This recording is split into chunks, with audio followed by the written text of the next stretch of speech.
मला सयाजी शिंदेंना स्पष्टपणे सांगायचं आहे, सयाजी अगोदर पार्श्वभूमी तर लक्षात घे यार.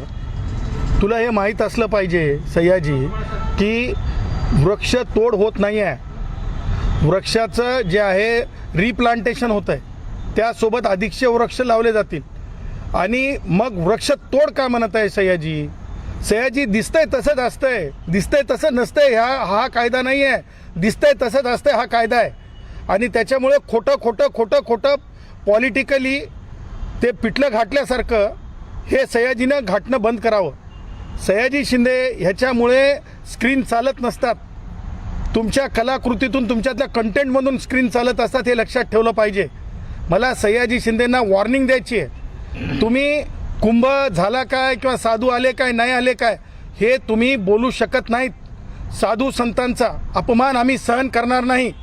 आणि ह्याच्यामध्ये वृक्ष तोडच नाही तर तुम्ही वृक्ष तोड म्हणून समाजाला म्हणजे आक्रमक करण्याच्या भानगडीत तुम्ही पडू नका. कारण कुंभ हे एक धार्मिक अधिष्ठान आहे आणि ते भारतीय संविधानाने दिलेला अधिकार आहे. संतांचा मत, ते कोणत्याही धर्माचे संत असोत, साधू असोत, त्यांचा अपमान सहन केला जाणार नाही. तसं संविधानामध्ये तुम्हाला मुभा नाही आहे. तुम्ही पॉलिटिकली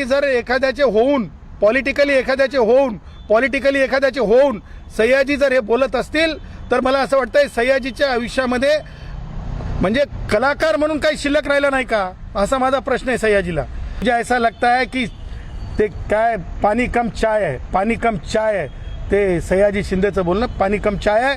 मी खबरदार इशारा देत आहे, यापुढं साधू संतांचा अपमान करायचा नाही, खोटं नरेटिव्ह तयार करायचं नाही, वृक्ष तोड नाही.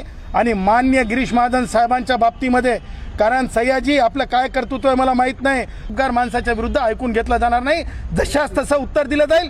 कायदेशीर मुचक्या बांधण्यासाठी आम्ही तयारीला लागू, कोर्टात जाऊ. आणि तुम्ही साधू संतांच्या विरुद्ध आता बोलून दाखवा. तुम्हाला वॉर्निंग आहे. हम भी देखेंगे तुम में कितना है दम और हम भी बताएंगे हम में कितना है दम.